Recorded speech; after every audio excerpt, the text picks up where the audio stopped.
Sega.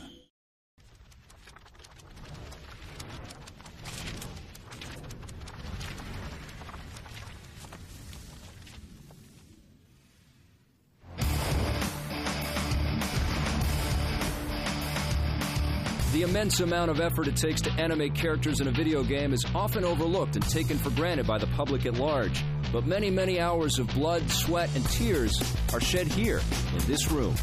It is the animators that breathe life into these virtual characters, and one look at the Incredible Hulk in action proves just how talented the animators at Edge of Reality truly are. We usually animate anything that has to be kind of smooth, and the second it actually hits an object, that's when we turn it into the physics object, so that since it's going to be such an abrupt change, it's a great place to do the little pop, and you don't notice it so much. We have keyframe animation, so our animators hand animate everything. One of the things that keyframe animation gives us as opposed to motion capture is since the Hulk is the player's character and you're controlling the Hulk, we can animate to the feel of the controller and make sure that the feel is really good. So a guy in a motion capture suit can move like a human, and that's about it. He's not that fast, he's not that powerful, so that really doesn't come through. So we're able to have fine control over the poses and the speed and the quickness of the player in order to have really great responsive control. Unlike traditional human characters featured in video games, the animators at Edge of Reality had to work with a larger-than-life beast. So where best to start than the Incredible Hulk's closest real-world counterpart?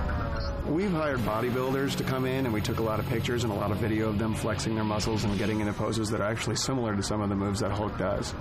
The next-generation technology of the new video game consoles also gave the artists more power when it came to creating their characters.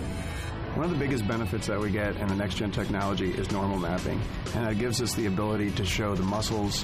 When I first started building the rig on this character, one of the things we wanted to add is since he's so big and he's got all these huge muscles, we wanted to make sure that all those things looked really realistic.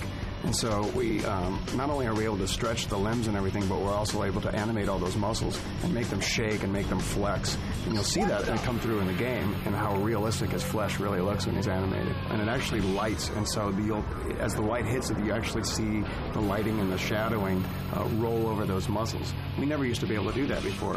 Animating can have its limitations, so in order to avoid repetitive scenes, the animators blended their work alongside the physics engine.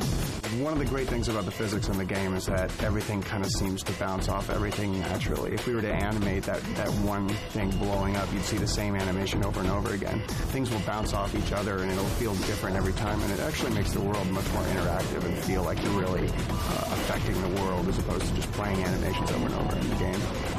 The animations and real-world physics enables the player to tap into the raw power of the Incredible Hulk.